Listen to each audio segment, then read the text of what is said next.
আশা করছি সবাই ভালো এবং সুস্থ আছো। আজকে তোমাদের ক্লাস 12 থার্ড সেমিস্টার পলিটিক্যাল সায়েন্সের ইউনিট 5 নিয়ে আলোচনা করব। ইউনিট 5-এর প্রথমে কি আছে? রাজনৈতিক দল।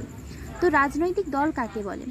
রাজনৈতিক দল হলো একই রকম রাজনৈতিক মতাদর্শে বিশ্বাসী মানুষদের সমষ্টি, যার মূল লক্ষ্য হলো নির্বাচনের মাধ্যমে রাজনৈতিক ক্ষমতা দখল করা।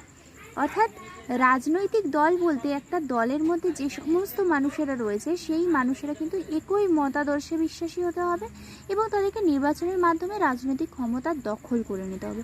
এটাই হচ্ছে রাজনৈতিক দল। এবার বিভিন্ন দার্শনিকরা তারা বিভিন্নভাবে এটা অর্থাৎ রাজনৈতিক দলকে সংজ্ঞায়িত করেছেন। এখানে টোটাল তোমাদের 6টা সংজ্ঞা পড়তে হবে। 6টার মধ্যে 4টা খুব বেশি ইম্পর্টেন্ট, বাকি জাস্ট জেনে রাখবে।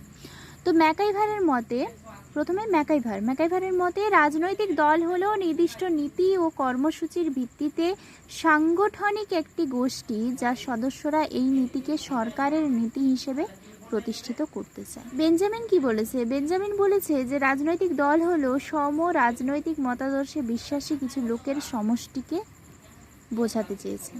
রাজনৈতিক দল বলতে কিছু আসলে যেই সংজ্ঞাটা যেটা আমরা পড়লাম, অর্থাৎ একটি দল, সেই দলের সমস্ত লোকেরা কিন্তু একটা মতাদর্শে বিশ্বাসী, ওটাই বেঞ্জামিন বলেছে। এবার অ্যালান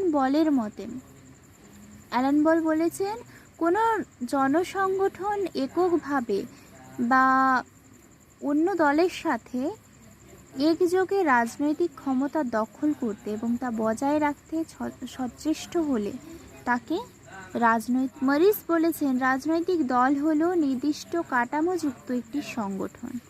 গিলক্রিস্ট বলেছেন রাজনৈতিক দল হলো সমমতাদর্শে বিশ্বাসী নাগরিকদের সেই সুসংগত অংশ যা একটি রাজনৈতিক সংগঠন হিসেবে সরকারকে নিয়ন্ত্রণ করে।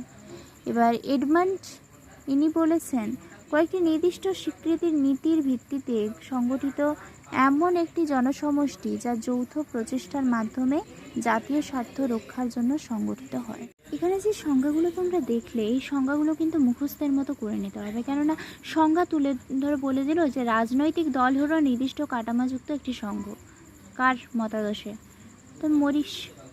ওকে, এবার রাজনৈতিক দলের বৈশিষ্ট্যগুলি কি? রাজনৈতিক দল আমরা পড়ছি, এর বৈশিষ্ট্য তো অবভিয়াসলি জানতে হবে। তো বৈশিষ্ট্য হলো মতাদর্শগত ঐক্য, এদের সকলের মতাদর্শ কিন্তু এক হবে।